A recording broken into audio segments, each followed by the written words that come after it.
यदि आप ब्रह्मचर्य नहीं हैं तो आप में स्वाभाविक ये कमियां जागृत होंगी जो अध्यात्म में चलने ही नहीं देंगी। ब्रह्मचर्यहीन के लक्षण, जिन्होंने ब्रह्मचर्य का नाश किया है, अपने आप जांच लेना। उसके अंदर बार बार काम पीड़ा जागृत होगी, उसका विचार कामाशक्त होगा, पहला लक्षण। बस उसकी बार बार वृत्ति काम की आएगी, बार बार पीड़ा हृदय में काम भोग की प्रेरणा देगी।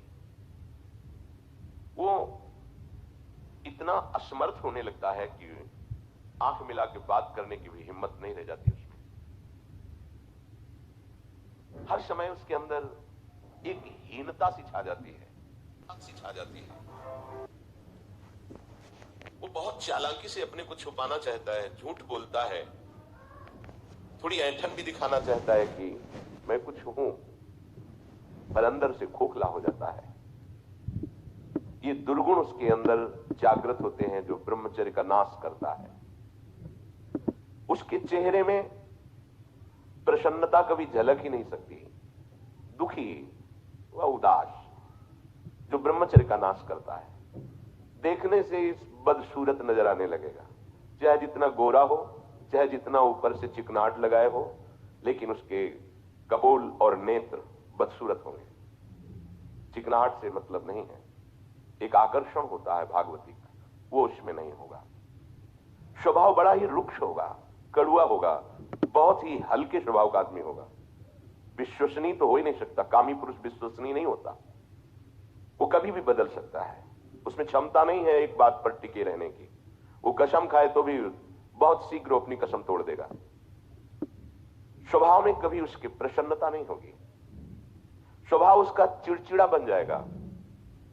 रूखा होने के कारण नाक में गुस्सा रखी रहेगी, जरा सी बात में वो बहुत क्रोधित हो जाना, अपनी खोपड़ी फोड़ने लगना, दूसरों की फोड़ने लगना, अपने थप्पड़ मारने, मतलब एक जैसे कोई विक्षिप्त आदमी, पागल आदमी, ऐसी उसकी चेष्टाओं ने चीख चीख के बोलना, माथा पटकने लगना, ये लक्षण है ब्रह्मचर्य का नाश करने वाले के।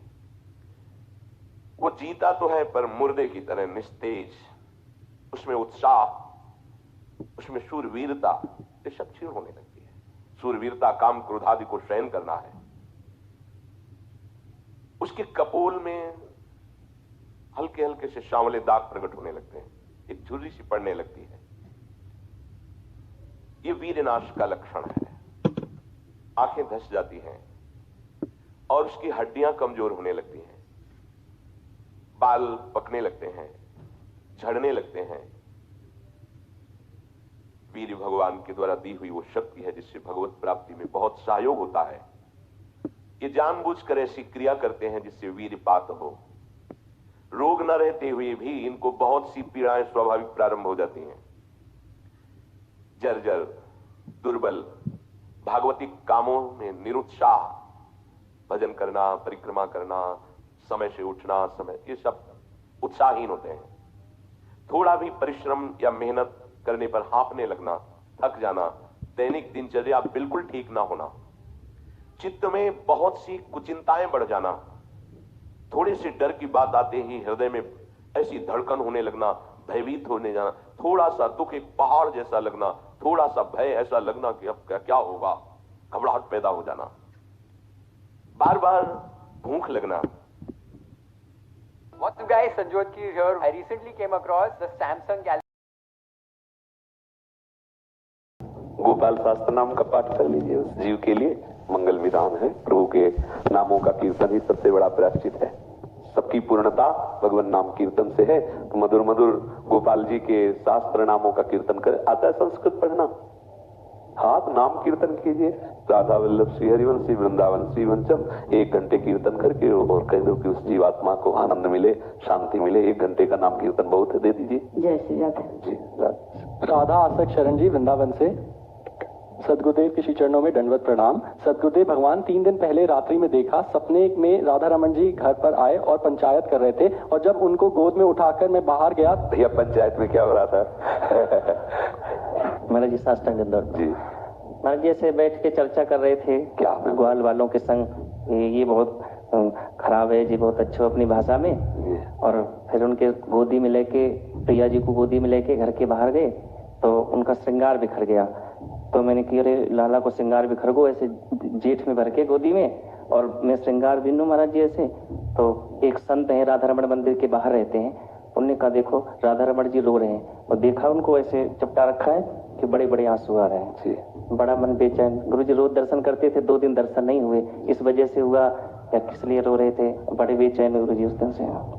उनके रोने का तो एक ही विषय हो सकता है, वो प्यारी जी की याद में ही रो रहे होंगे। गुरु जी ऐसा ही हुआ था, प्रिया जी को वहां पर बैठा दिया और उनको गोदी में लेकर श्रृंगार भी नहीं। प्रिया जी के जब आंसू गिरते हैं तो लाल जी के प्रेम में गिरते हैं, और लाल जी के जब आंसू गिरते हैं तो प्रिया जी के प्रेम में गिरते हैं, क्योंकि ये प्रेम के मूर्तिमान स्वरूप है। अपने जनों को दुलार करने के लिए, कृपा करने के लिए प्रभु ऐसी ऐसी लीलाएं करते रहते हैं। और मुझे लगता है इस तरह की जो लीलाएं हैं वो गुप्त रखी जाएं, इसका कोई प्रश्न नहीं होना चाहिए, और इसका क्या तात्पर्य ये भी नहीं समझना चाहिए। मेरे प्रीतम प्रभु हैं, वही बांके बिहारी, वही राधा रमण जी हैं, वही राधा वल्लभ जी हैं। वो अपने उपासकों पर कृपा करने के लिए ऐसी रसमयी, ऐसी भाव में लीलाएं करते रहते हैं। हमें उनको भाव में प्रणाम करना है। अगर कोई स्वप्न में आदेश हो तो उसे गुरु के द्वारा जांच करा लेना है। अगर स्वप्निक कोई भागवतिक आदेश हो तो उसे गुरु के द्वारा जांच करा लेना, और वो जांच कराने के लिए कागज में केवल संक्षेप में लिख करके दे। इस तरह से जैसे हम स्वप्न की कोई मंगलमयी लीलाएं प्रकट करेंगे तो आगे से स्वप्नाना बंद हो जाएगा।